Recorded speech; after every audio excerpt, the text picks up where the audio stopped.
Okay. तर पुन्हा एकदा गुड मॉर्निंग.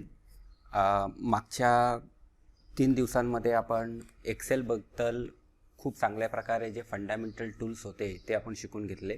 प्रामुख्याने आपण ते शिकत असताना एक ॲक्टिव्हिटी कंप्लीट केली सेल्स रिपोर्टची, आणि त्या ॲक्टिव्हिटीच्या माध्यमातून एक्सेल प्रोग्राममध्ये टायपिंग कसं करायचं, टायपिंगबरोबर आपण त्याला फॉर्मॅटिंग स्किल्स कसे अप्लाय करायचे, म्हणजे त्याला बोल्ड करणं, इटॅलिक करणं, कलर देणं, बॉर्डर्स देणं, ते यांना आपण फॉर्मॅटिंग म्हणतो.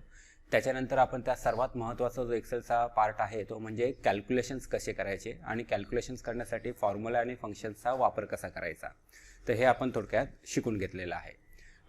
त्याच्यानंतर त्याच्यामध्ये चार्ट्स क्रिएट करणं, मल्टिपल शीटमध्ये काम करणं, हेही आपण तिसऱ्या दिवशी शिकून घेतलं. म्हणजे थोडक्यात काय, तर एक्सेलचे जे काही फंडामेंटल्स आहेत, एसेन्शियल टूल्स आहेत, तर ते आपले कव्हर झालेले आहेत. पण ह्या टूल्सचा वापर वेगवेगळ्या पद्धतीने आपण कसा करायचा, तर ते शिकण्यासाठीच आपण नेहमीप्रमाणे काय करणार आहोत, वेगवेगळ्या ॲक्टिव्हिटी आता याच्या पुढे शिकणार आहोत.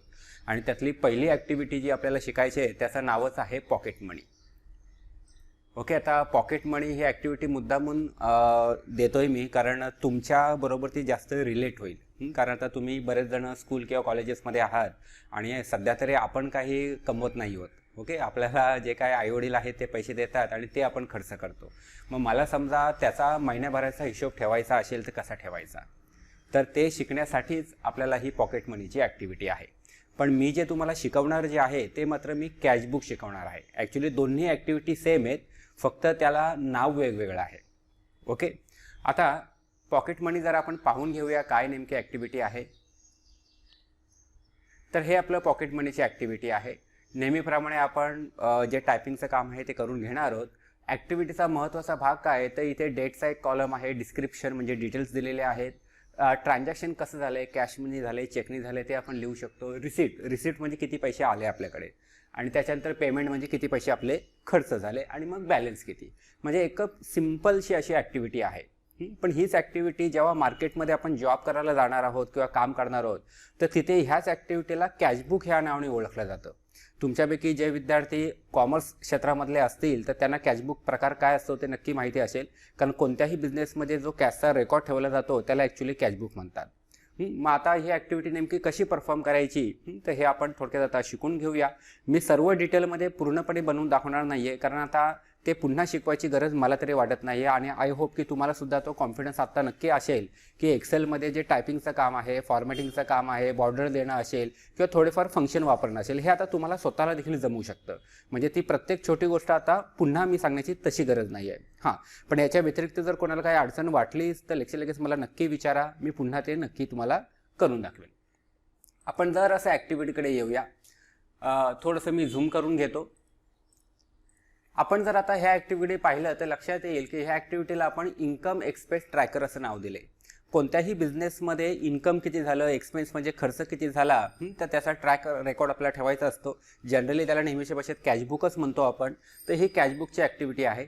इथे आपण समजा आपल्या क्लासचं उदाहरण घेतलं आहे, नंबर आहे, त्याच्यानंतर आपण ह्या ठिकाणी हेडिंग्स टाईप करून घेतलेले आहेत, आणि नेहमीप्रमाणे आपण कॉलम्सला हेडिंग देऊन त्याच्यानंतर जो काय आपला डेटा होता तो डेटा टाईप करून घेतला, आणि त्याच्यानंतर आपल्याला माहीत आहे की होम टॅबमध्ये इथे बॉर्डरचं टूलबार आहे आणि त्याच्यानी बॉर्डर पण देऊन घेतल्या. आता इथे वरच्या भागाला बॉर्डर नाही दिलेला कारण त्याची गरज वाटली नाही. ओके. आता याच्यामध्ये आपल्याला महत्त्वाचं काय आहे, तर टायपिंग कसं करायचं हे तर माहीत आहे. वेगवेगळ्या सेल्सच्या माध्यमातून आपण टायपिंग करतो. तुम्हाला राहिला विषय तर हेडिंग जे आहे ते हेडिंगच्या सर्व सेल सिलेक्ट करून मर्ज अँड सेंटर करा, म्हणजे सेंटरला येईल. बाकीचं आपल्याला सर्व माहिती आहे. त्याच्यानंतर आपल्याला करायचं आहे काय, तर आपल्याला फॉर्मॅटिंग करायचं आहे. फॉर्मॅटिंग म्हणजे नेमकं काय, तर आपल्याला कलर्स वगैरे त्या ठिकाणी अप्लाय करायचे आहेत. तर पर्टिक्युलर सेल सिलेक्ट करून आपल्याला माहीत आहे की आपण इथे फिल टूल नाव आपलं आहे, त्या फिल टूलच्या मदतीने आपल्याला जो कोणताही कलर हवा तो कलर आपण देतो. तसाच कलर इथे पण दिलेला आहे. इथे जानेवारी महिन्याचं कॅशबुक आहे म्हणून जानेवारीचा आपण तिथे कलर दिला आहे. त्याच्यानंतर जे हेडिंग्स होत्या त्या हेडिंगच्या सेलला पण आपण कलर देऊन घेतलेला आहे, म्हणजे जेणेकरून ती ॲक्टिव्हिटी दिसायला जी आहे ती आपल्याला सुंदर दिसेल. त्याच्यानंतर पुढचा जो पार्ट आपला असतो तो म्हणजे काय, तर त्याच्यामध्ये आता गणितं करणं. आता इथे 3 प्रकारची गणितं आपल्याला करणं अपेक्षित आहे. पहिलं तर आपल्याला कॅल्क्युलेटिंग द रनिंग बॅलन्स म्हणजे नेमकं काय, तर इथे आपल्याला माहीत आहे की आपण रिसिप्ट म्हणजे किती टोटल पैसे आले, त्याच्यानंतर पेमेंट म्हणजे टोटल खर्च किती झाले, मग माझ्याकडे बॅलन्स किती शिल्लक आहे, तर ह्या प्रकारचं गणित आपल्याला करावं लागेल. दुसरं आपल्याला गणित करायचं आहे ते म्हणजे काय, तर total calculate the total receipt and payment, म्हणजे टोटल रिसिप्ट माझ्याकडे किती झाले, टोटल पैसे जमा झाले किती माझ्या बिझनेसमध्ये, त्याच्यानंतर टोटल पेमेंट, टोटल बिझनेसमध्ये खर्च किती झाले, आणि त्यानुसार मग आपल्याला नेहमीप्रमाणे काय तर बॅलन्स किती आहे ते आपल्याला शिल्लक काढायचे. म्हणजे अशा प्रकारे छोटंसं आपल्याला गणितं जी आहेत ते आपल्याला त्या ठिकाणी करायचे. तर आपण एक काम करूया, ही गणितं जी आहेत ती आपण अगोदर करून घेऊ आणि नंतर मग आपण आणखी एक छोटासा भाग आहे चार्टचा तो आपण पूर्ण करू. आता तुम्हीच मला मदत करा या ठिकाणी. जसं आता इथे आपण कॅशबुकचं उदाहरण घेतलं आहे, तर 1/5/2015ला माझं कॅशबुक मी ओपनिंग बॅलन्स त्या ठिकाणी घेतलेला आहे. ओपनिंग बॅलन्स म्हणजे आपण रक्कम सुरू करतो कॉमर्सच्या भाषेमध्ये. तर ते 15,000 माझ्याकडे कॅश आलेले आहे. म्हणजे रिसिप्टमध्ये आपण टाईप केलं तर बॅलन्स त्या दिवशी किती असेल आपल्याकडे, त्या दिवसाचा शेवटी बॅलन्स किती राहतील आपल्याकडे पैसे 15,000 राहतील. बरोबर आहे. फक्त ते आता आपण डायरेक्ट 15,000 टाईप नाही करायचं आहे. तर एक्सेल आपण कशासाठी वापरतो, गणित करण्यासाठी. म्हणजे आपल्याला गणित करावं लागेल. तर इथे गणित कसं येईल तर इक्वल टू, कारण इक्वल टू शिवाय एक्सेलला समजत नाही गणित किती. तर 15,000 म्हणजे D8 मायनस पेमेंट. आता तुम्हाला कदाचित आश्चर्य वाटेल सर तिथे पेमेंटमध्ये तर ब्लँक सेल आहे, मग ती कशाला कॅल्क्युलेशनमध्ये घ्यायची, ते आत्ता ब्लँक आहे. पण नंतर मला आठवलं की त्या दिवशी माझा काय खर्च पण झाला होता, तर नंबर मी टाकेन ना तिथे. आणि मग ते नंबर जरी आता ब्लँक असेल तरी नंतर नंबर टाकला तर अपडेट झाला पाहिजे.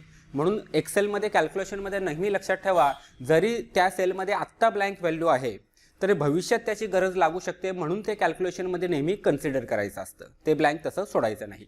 तर या ठिकाणी E8 एंटरपर्यंत दाबलं की मला त्या ठिकाणी 15,000 आलेले आहेत. क्लिअर नक्की. आता दुसऱ्या दिवशीचा बॅलन्स आपला किती असेल, इथे जर नीट आपण ऑब्झर्व केलं तर दुसऱ्या दिवशी काय झालं की स्टुडंट फी रिसीव, विद्यार्थ्यांनी फी भरलेली आहे कॅशमध्ये 8,000 रुपये. मग दुसऱ्या दिवशी आपला बॅलन्स किती होईल,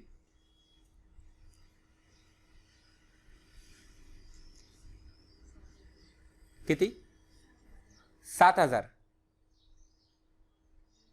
कसं केलं गणित, अच्छा आपण हेडिंग नीट वाचलं का डिस्क्रिप्शनमध्ये, स्टुडंट फी रिसीव्ड, फी मिळाली तुम्हाला, मग तुमचा खर्च कुठे काय झालाय, म्हणजे विद्यार्थ्याला तुम्ही फी दिली की काय, असं नाही ना. तर आपल्याला दुसऱ्या दिवशी झालं काय, कॅशमध्ये विद्यार्थ्यांनी फी आपल्याला दिली ना. समजा तुमचा एक कॉम्प्युटर क्लास आहे असं गृहीत धरा, मग तुम्हाला तिथे 7,000 फी 8,000 फी मिळालेली आहे. मग 8,000 फी मिळाली तर तुमचा बॅलन्स किती झाला पाहिजे, किती 8,000. मग आदल्या दिवशीचे 15,000 कुठे चोरी झाले, 15 + 8 ना. ओके. मग इथे आता फॉर्म्युला आपला कसा येणार आहे, तर 15,000 आपले कुठे आहेत, कोणत्या सेलमध्ये आहेत, नाही मी D8 मधले 15 घेणारच नाहीत, कारण इथे जर काय नंबर आला पेमेंटमध्ये तर हा नंबर चेंज होणार आहे ना. म्हणजे चेंज होणारा नंबर तुम्हाला लागणार आहे पुढच्या कॅल्क्युलेशनसाठी. लक्षात आहे. म्हणजे आपल्याला काय घ्यायचं आहे तर F8 प्लस दुसऱ्या दिवशी किती पैसे आले तर 8,000, म्हणून ते प्लसमध्ये गेले, मायनस दुसऱ्या दिवशी किती पैसे गेले, जरी ते ब्लँक असेल तरी घ्यायचे. हे मी याच्यापूर्वीच सांगितलंय तुम्हाला. क्लिअर नक्की. एंटर बटन दाबलं की तुम्हाला त्या ठिकाणी टोटल 23,000 बॅलन्स आलेला आहे. त्याच्यानंतर आता तिसऱ्या दिवशी किती बॅलन्स असेल ते तुम्ही सांगा. इक्वल टू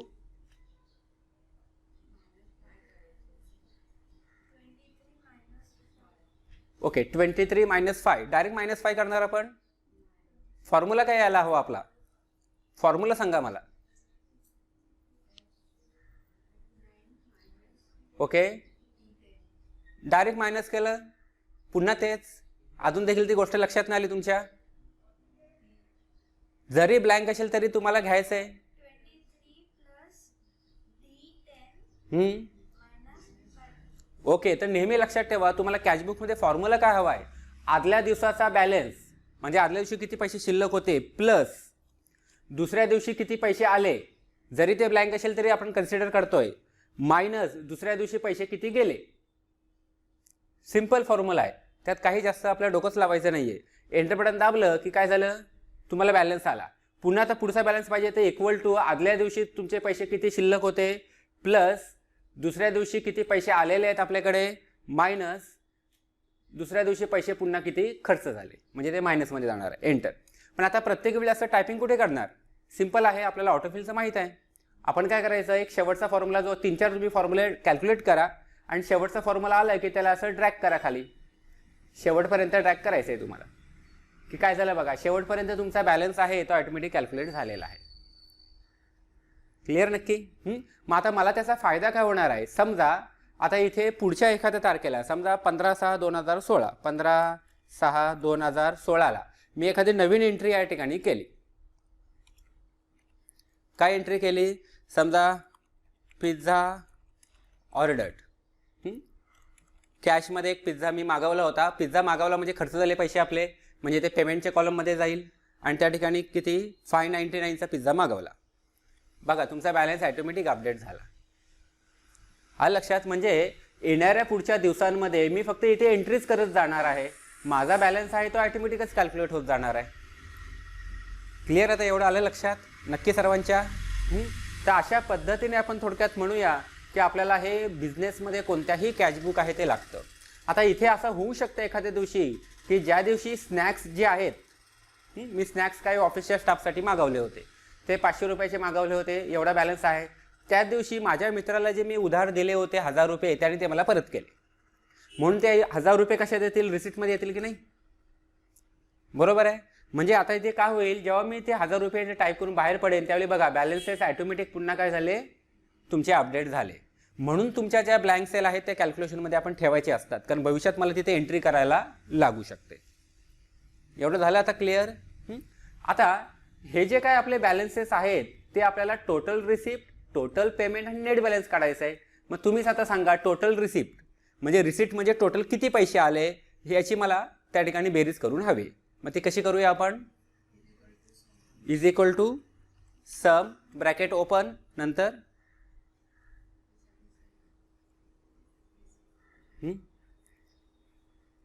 नाही म्हणजे आता आपल्याला बेरीज कोणाची करायची, रिसिप्टची ना. म्हणजे रिसिप्ट म्हणजे थोडक्यात कोणता कॉलम, म्हणजे ह्या सर्व रिसिप्टमधल्या संख्या आहेत त्यांची बेरीज करायची. तर नेहमीप्रमाणे तुम्ही काय करू शकता, त्या ठिकाणी रिसिप्टमधल्या ज्या काय संख्या, आता हे पुन्हा मी काय करतोय ते लक्षात घ्या, शेवटपर्यंत मी सर्व सिलेक्शन करतोय, आपल्याला ब्लँक सोडायचं नाहीये. थोडक्यात काय, तर ब्लँक जरी दिसत असतील तरी त्या कन्सिडर आपल्याला करायचे आहेत कॅल्क्युलेशनसाठी. ओके, आपण त्या ठिकाणी रेंज सिलेक्ट केलेली आहे, ब्रॅकेट क्लोज करा आणि एंटर बटन दाबा. काय झालं, तुम्हाला टोटल आलेले आहे. त्याच पद्धतीने तुम्हाला टोटल पेमेंट काढायचं आहे, ते इक्वल टू पुन्हा आपल्याला समज करावं लागेल.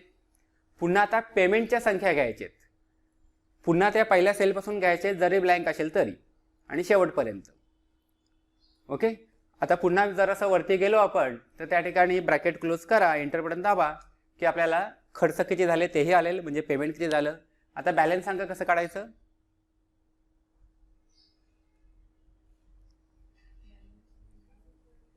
कसा येणार बॅलन्स.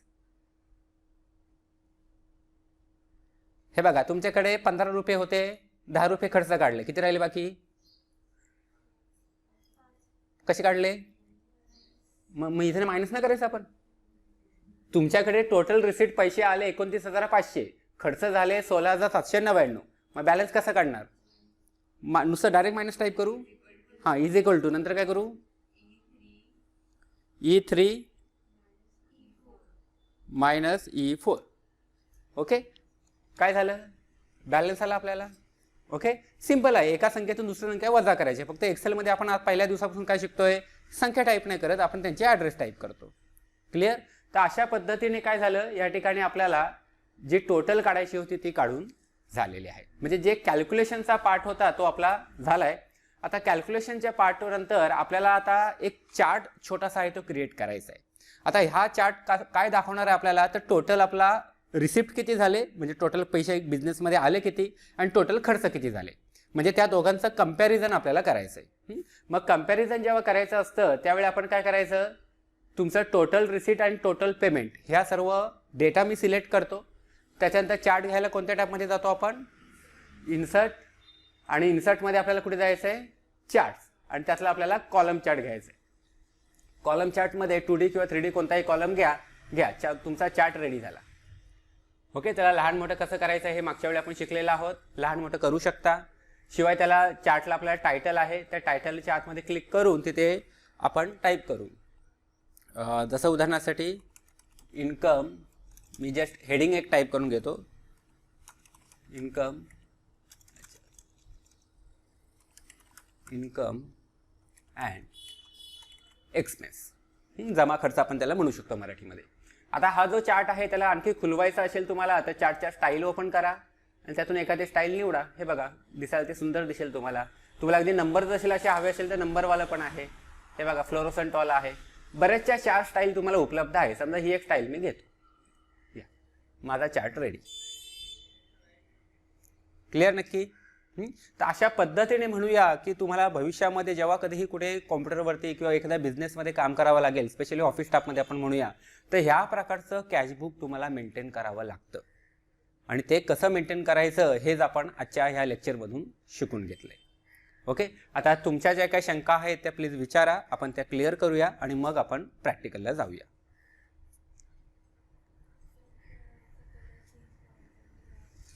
कलर कशाचा? चार्टचा म्हणताय? हां, म्हणजे चार्टचा हा ब्ल्यू कलर नको असं म्हणताय नाही? म्हणजे नेमका कशाचा कलर चेंज करायचा? ब्ल्यू कलर नको. ओके, ते जे बार आपले आहे स्टँडिंग बार त्याचा कलर चेंज करायचा असेल त्यांना सिलेक्ट करा आणि सिलेक्ट करून फॉर्मॅटमध्ये जा, शेप फिलमध्ये जा आणि तुम्हाला जो काय कलर हवा आहे तो निवडा. ते इंडिव्हिज्युअल एलिमेंट्सच आहेत. म्हणजे त्याला इंडिव्हिज्युअल तुम्ही आता समजा हा आतला मला कलर बदलायचा त्या याला सिलेक्ट करा, त्याच्या शेप फिलमध्ये जा आणि तुम्ही कलर बदला. कलर बदलता येतो आपल्याला, मॉडिफाय करता येतं. पण शक्यतो कोणी करत नाही कारण हे जे काही रेडीमेड डिझाईन दिलेले असतात ना ते आपल्यासाठी सफिशियंट असतात. कारण शेवटी कसं आपण जर जास्त काय बदलत बसायचं म्हटलं तर उगाच वेळ जातो त्याच्यात. अगदी फॉर्मॅटिंगच्या सर्व ऑप्शन्स तुम्हाला तिथे अवेलेबल आहेत, त्यात काय प्रॉब्लेम नाही आहे. ठीक आहे, इतर काही डाऊट्स आणखी? पण तुम्हाला मात्र हे बनवायचं नाही आहे, तुम्हाला मात्र तुमचं पॉकेट मनी बनवायचं आहे. आता हा चार्ट मात्र करायचा आहे तयार. तुम्हाला पॉकेट मनी जो बनवायचा तो कुठे आहे? हा तुमचा पॉकेट मनी आहे, सेम आहे, त्यात फरक काही नाही आहे. फक्त तिथे आपण इन्कम एक्सपेन्सच्या ऐवजी इथे काय घेतलंय? पॉकेट मनी घेतलाय. तिथे कॅशबुक म्हणत होतो, इथे पॉकेट मनी. फॉर्म्युला सेमच प्रकारे वापरायचा आहे तुम्हाला. म्हणजे तुमचं काय होणार आहे, समजा आता पॉकेट मनी फॉर फादर म्हणजे वडिलांनी तुम्हाला 800 रुपये दिले, म्हणजे तुम्हाला 800 रुपये शिल्लक आहेत. तुम्ही लगेच मोबाईलचा रिचार्ज केला 100 रुपयाचा, 700 राहिले. तुम्ही एक पिझ्झा ऑर्डर केलेला आहे 125चा, 575 राहिले. तुम्ही एक तिकीट घेतलेलं आहे, तुम्ही नोटबुक परचेस केली, पुन्हा पैसे संपायला म्हणून आईकडनं पैसे घेतात लगेच. ओके, त्याच्यानंतर मग स्नॅक्स परचेस केलेले आहेत, पुन्हा एक्झाम फी तुम्ही भरलेली आहे आणि अशा रीतीने आपला 80 रुपये बॅलन्स राहिलेला आहे. आणि हेच पुन्हा टोटल तुम्हाला वरती आलेले आहेत.